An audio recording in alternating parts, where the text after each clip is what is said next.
शुक्लां ब्रह्मविचारसारपरमामाद्यां जगद्व्यापिनीं वीणापुस्तकधारिणीमभयदां जाड्यान्धकारापहां हस्ते स्फाटिकमालिकां विदधतीं पद्मासने संस्थितां वन्दे तां परमेश्वरीं भगवतीं बुद्धिप्रदां शारदां శ్రీ మహాగణాధిపతయే నమః. శ్రీ మహాసరస్వత్యై నమః. శ్రీ గురుభ్యో నమః. 2026వ సంవత్సరం ఏప్రిల్ మాసంలో గ్రహస్థితి ఎలా ఉంది అనే విషయాన్ని మనం చూసినట్టయితే, ఈ ఏప్రిల్ మాసంలో సూర్యుడు 11వ తారీఖు వరకు మీనరాశిలో సంచరిస్తున్నాడు. తదనంతరం మేషరాశిలోకి ప్రవేశిస్తున్నాడు. కుజుడు 2వ తారీఖు వరకు కుంభరాశిలో సంచరిస్తూ 2వ తారీఖు నుండి మాసాంతం వరకు కూడాను మీనరాశిలో సంచరిస్తున్నాడు. ఇక బుధుడు 11వ తారీఖు వరకు కుంభరాశిలో సంచరిస్తూ 10వ తారీఖు తర్వాత మీనంలోకి ప్రవేశిస్తున్నాడు. గురువు మిథున రాశిలో సంచరిస్తున్నాడు. శుక్రుడు 19వ తారీఖు వరకు మేషరాశిలో సంచరిస్తూ 19 నుండి మాసాంతం వరకు కూడాను వృషభ రాశిలో సంచరిస్తున్నాడు. శనీశ్వరుడు మీనరాశిలో సంచరిస్తున్నాడు. రాహువు కుంభరాశిలో సంచరిస్తున్నాడు. కేతువు సింహరాశిలో సంచరిస్తున్నారు. ఈ విధంగా ఏప్రిల్ మాసంలో గ్రహస్థితి ఉంది.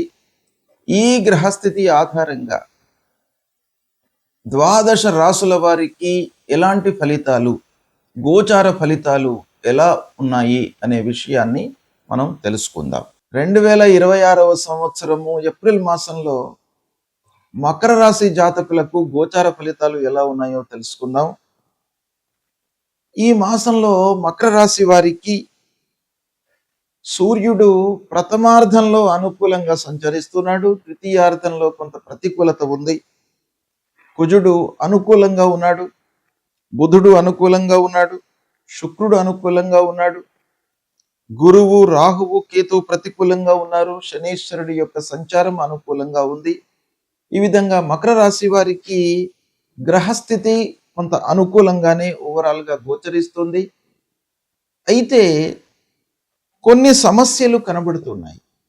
6వ స్థానంలో గురువు, రాహువు ద్వితీయ స్థానంలో, కుటుంబ స్థానంలో.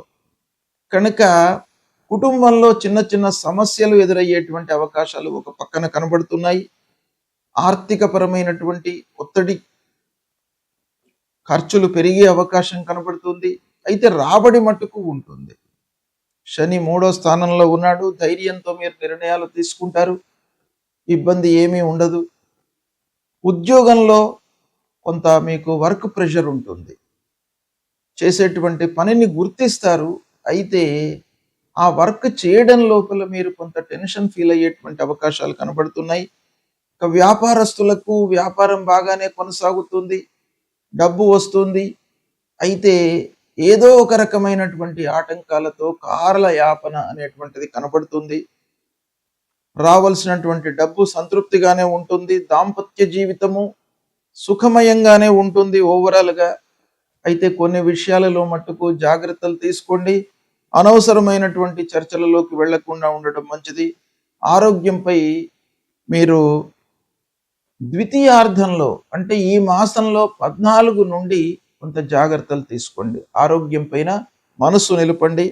ప్రయాణాలు అనుకూలిస్తాయి. బంధువులతో విభేదాలు ప్రథమంలో ఉన్నప్పటికీ తర్వాత మీరు సర్దుబాటు చేసుకుంటారు. అనుకూలంగానే ఉంటుంది.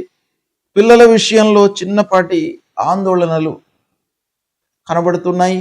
కనుక వారిపైన, వారి యొక్క డెవలప్మెంట్ పైన, చదువు పైన మీరు కొంత కాన్సన్ట్రేషన్ చేయండి. ఇక విద్యార్థులు, చదువుకునేటువంటి వాళ్ళు ప్రత్యేకంగా శ్రద్ధ వహించాలి. ఈ మాసం లోపల కష్టానికి తగిన ఫలితం రావడానికై మీరు అన్ని విధాలుగా మీ శక్తిని ఉపయోగించి మీరు పనులు చేయండి. జాగ్రత్తలు తీసుకోండి. ఆస్తి విషయంలో ఉన్నటువంటి డిస్ప్యూట్స్ కొంతవరకు ఈ మాసంలో మీకు పరిష్కారం అవుతాయి. సహనము చాలా అవసరము. శని ప్రభావము పాజిటివ్గా ఉంది. అది చాలా మీకు అనుకూలమైనటువంటి విషయము.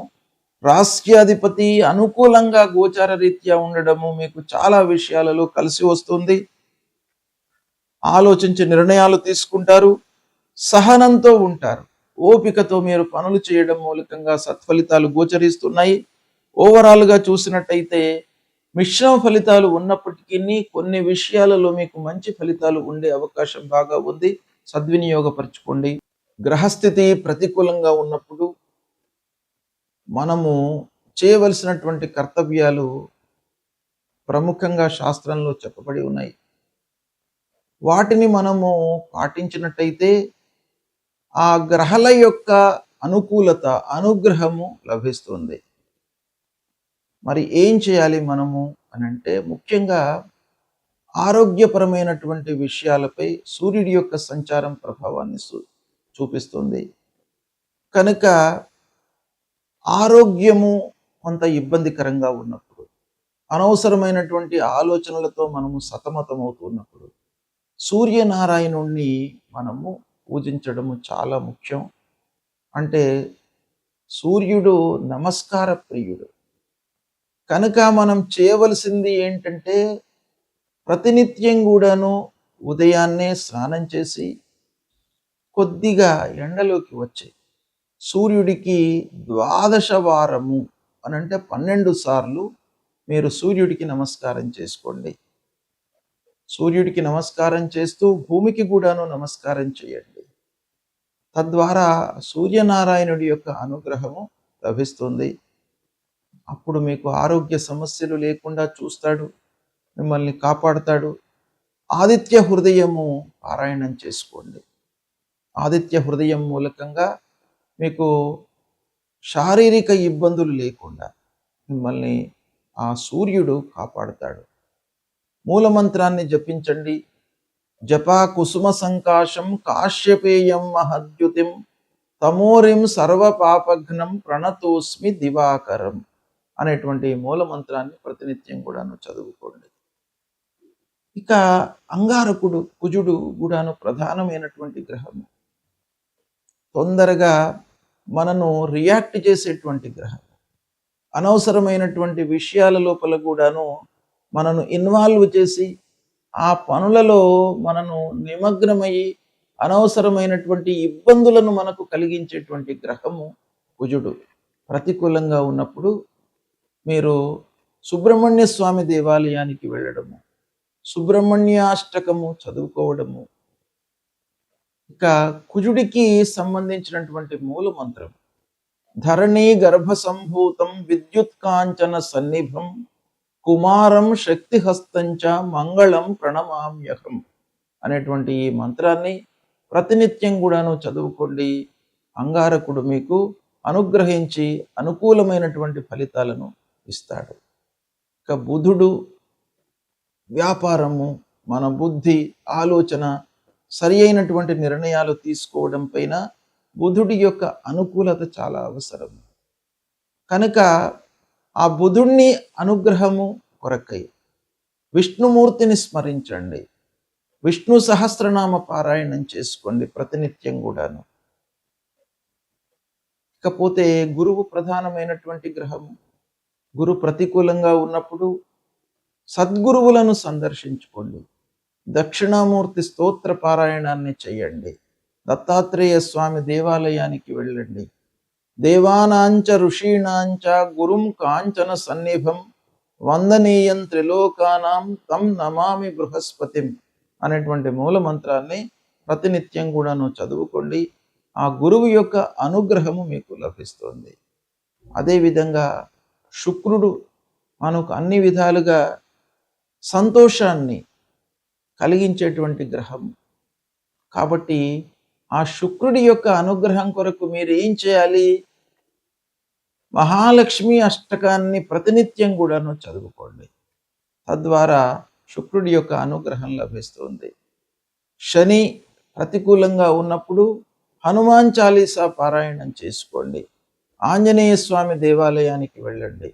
నీలాంజన సమాభాసం రవిపుత్రం యమాగ్రజం ఛాయా మార్తాండ సంభూతం తం నమామి శనేశ్వరం అనేటువంటి మూలమంత్రాన్ని చదువుకోండి. రాహు ప్రతికూలంగా ఉన్నప్పుడు అమ్మవారి దేవాలయానికి వెళ్ళండి. రాహు మూలకంగా మనకు ఎన్నో ఇబ్బందులు, భయము, ఆందోళన ఇలాంటివన్నీ కూడాను కలిగే అవకాశాలు ఉంటాయి. ఛాయాగ్రహము మనిషి కంటే కూడాను ఛాయ అనేటువంటిదే చాలా మనకు ప్రధానంగా మనను ఇబ్బంది పెట్టేటువంటి గ్రహము. కనుక అమ్మవారిని దర్శించుకోండి.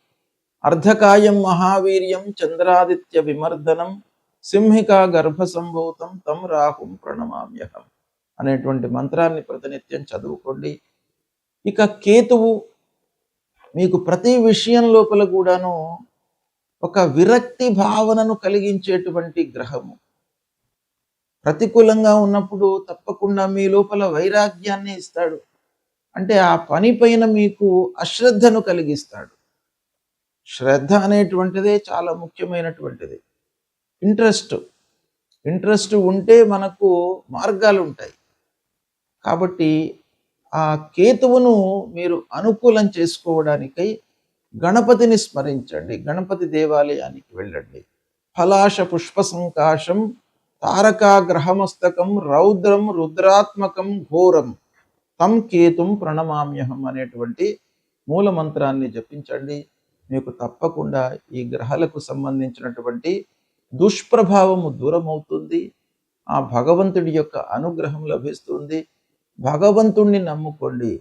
మీపై మీ విశ్వాసాన్ని పెంచుకోండి. అంటే ఆత్మవిశ్వాసాన్ని పెంచుకోండి, పరమాత్మను కొలవండి. తప్పకుండా మీకు శుభ ఫలితాలు కలుగుతాయి. శుభం.